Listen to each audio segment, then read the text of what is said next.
नमस्कार, आप देख रहे हैं मोक्ष चैनल, जहां पर मैं प्रिया पांडे आप सभी का स्वागत करती हूं। और आज के इस खास वीडियो में मैं बात करने जा रही हूं पशुपतिनाथ मंदिर की।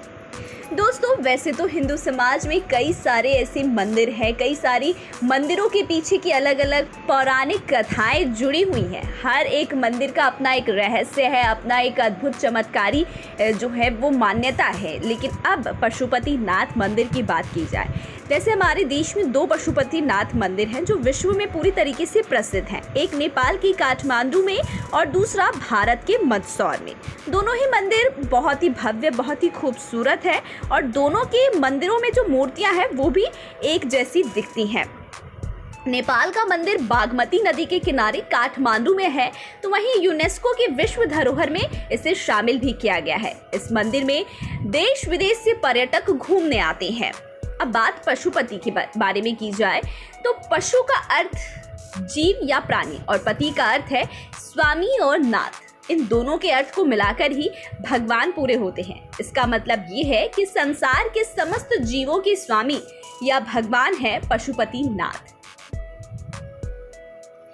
अब इस मंदिर के इतिहास पर नजर डाली जाए तो माना जाता है कि यह लिंग वेद लिखे जाने से पहले ही स्थापित हो गया था।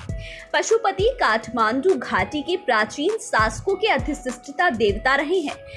पशुपति संप्रदाय के इस मंदिर के निर्माण का कोई प्रमाणित इतिहास तो नहीं है, लेकिन कुछ जगह पर यह उल्लेख जरूर मिलता है कि मंदिर का निर्माण सोमदेव राजवंश के पशुप्रेक्ष्य ने 3री सदी ईसा पूर्व में कराया था। 605 ईस्वी में अमर सूर्यवन ने भगवान के चरण छूकर अपने को अनुग्रहित माना था। बाद में इस मंदिर का पुनः निर्माण लगभग 11वीं सदी में किया गया था। दीमक की वजह से मंदिर को बहुत ज्यादा नुकसान हुआ, जिसके कारण लगभग 17वीं शताब्दी में इसका पुनर्निर्माण किया गया।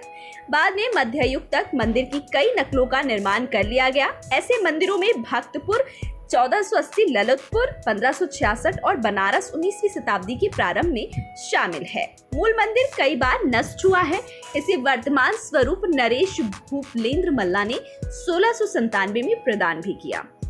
अब बात पशुपतिनाथ मंदिर के पुजारी की, तो पशुपतिनाथ मंदिर में भगवान की सेवा करने के लिए 1747 से ही नेपाल के राजाओं ने भारतीय ब्राह्मणों को आमंत्रित किया था। बाद में मल्ला राजवंश के एक राजा ने दक्षिण भारतीय ब्राह्मण को मंदिर का प्रधान पुरोहित नियुक्त कर दिया। वर्तमान में प्रचंड सरकार के काल में भारतीय ब्राह्मणों का एकाधिकार खत्म कर नेपाली लोगों को पूजा का प्रभाव सौंप दिया गया। अब इस मंदिर के खुलने का समय, यदि आप सोच रहे हैं इस मंदिर के दर्शन करने के बारे में, तो ये जो है प्रत्येक दिन यानी हर एक दिन सुबह 4 बजे से रात के 9 बजे तक खुलता जरूर है। केवल दोपहर के समय और शाम के 5 बजे मंदिर के पट को बंद कर दिया जाता है। लेकिन इस मंदिर के दर्शन के सबसे उत्तम समय की अगर बात करूं तो सुबह जल्दी और देर शाम को होता है। पूरे मंदिर परिसर का भ्रमण करने के लिए 90 से 120 मिनट का समय पूरे मंदिर के भ्रमण में लगता है।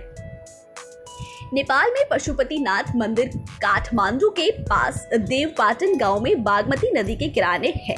मंदिर में भगवान शिव की एक 5 मुंह वाली मूर्ति है। पशुपतिनाथ विग्रह में चारों दिशाओं में एक मुख और एक मुख ऊपर की ओर है।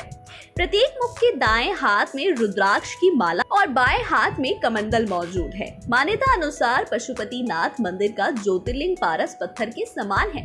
कहते हैं कि ये 5 मुंह अलग अलग दिशा और गुणों का परिचय देते हैं। पूर्व दिशा की ओर वाले मुख तो तत्पुरुष और पश्चिम की ओर वाले मुख को सद्योजित कहते हैं।